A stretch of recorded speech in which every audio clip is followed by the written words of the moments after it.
নমস্কার, আমরা Hindu school of ডান্সের স্টুডেন্ট। আমাদের আগামীকাল থাকছে অ্যানুয়াল এক্সাম। তো আপনারা আমাদের ব্লগটা কন্টিনিউ ওয়াচ করবেন, দেখবেন আমাদের অ্যানুয়াল এক্সাম আমরা কেমন দেই, এমন ম্যামের পুরো অর্গানাইজেশনটা কেমন থাকে, এবং আমরা সিনিয়র স্টুডেন্ট ম্যামের সাথে কিভাবে কোঅপারেট করি সেটা আপনারা দেখবেন। আর যদি আমাদের কোনো ভুল ত্রুটি থাকে ভিডিওর মাধ্যমে, নাচ সম্পর্কিত, আমাদের বলা সম্পর্কিত, তো আমাদের ক্ষমা করবেন। আর দেখবেন, ভালোবাসা দেবেন, লাইক করবেন, শেয়ার করবেন অ্যান্ড সাবস্ক্রাইব করবেন। Good morning everyone. আজকেও আবার একটা নতুন ব্লগ নিয়ে চলে এসেছি। সকাল সকাল উঠে পড়েছি। আজকে একটা স্পেশাল দিন। আজকে আমাদের ডান্সের এক্সাম আছে ভারতনাট্যমে, তো তার জন্য রেডি হব। এখন বাজে সকাল 6টা, ঘুম থেকে উঠে পড়েছি। এবার ফ্রেশ হব, রেডি হব, তারপরে 9:30টার সময় এক্সাম আছে, যাব। ওখানে গিয়ে দেখা হচ্ছে সবার সাথে। চলো, টাটা। এটা ছিল আমার ফাইনাল লুক রেডি হওয়ার পর। রেডি হওয়ার ক্লিপগুলো এখানে আর দিলাম না, ভিডিওটা বড় হয়ে যাবে, তাই জন্য সেটা নিয়ে আরেকটা ভিডিও অবশ্যই আমি দেব। তো রেডি হওয়ার পর মা সাইকেলে করে একটু এগিয়ে দিচ্ছিল, তারপরে বাইকে করে এক্সাম সেন্টারে চলে গেলাম। গিয়েই দেখি সবাই রেডি, তাই আর বেশি দেরি না করে ঝটপট ঘুঙুরকে প্রণাম করে আমিও রেডি হয়ে নিলাম।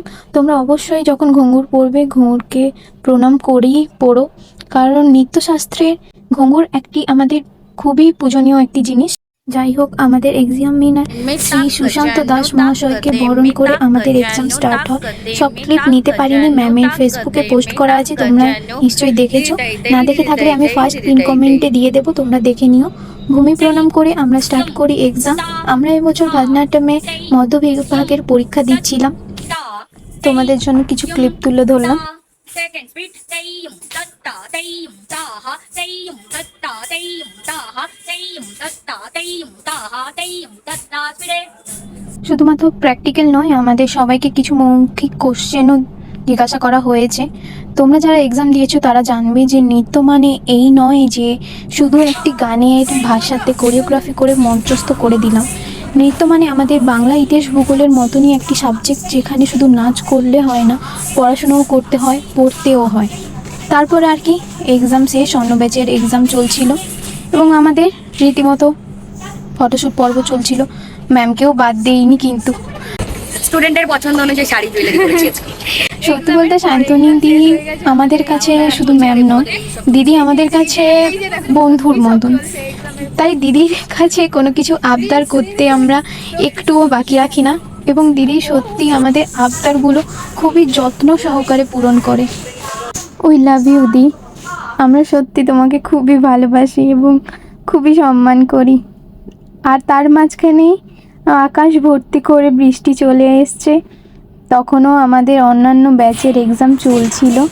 সব কিছু কমপ্লিট করে আমরা বাড়ি ফিরি এবং সাথে টিফিন প্যাকেট নিয়ে অবশ্যই। এই সময় বাড়ি ফিরলাম, ভিজে গেছি পুরো, বাইরে বৃষ্টি হচ্ছে খুব জোর, পুরো ভিজে গেছি। ভিজে ভিজে বাড়ি চলে এসেছি, এখন 2টো বাজে। প্রচণ্ড বৃষ্টি হচ্ছে বাইরে, বৃষ্টি হচ্ছে বাইরে।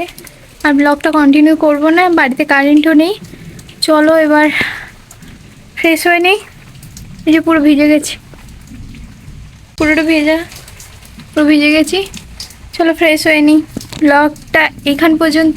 যদি ভালো লাগে লাইক, কমেন্ট অ্যান্ড সাবস্ক্রাইব করে দিও আমার চ্যানেলটাকে। পাশে বেল আইকন দেওয়া আছে। আর কিছু ভুল হলে দোষ ত্রুটি মার্জনীয়। Tata tata tata, love you, tata.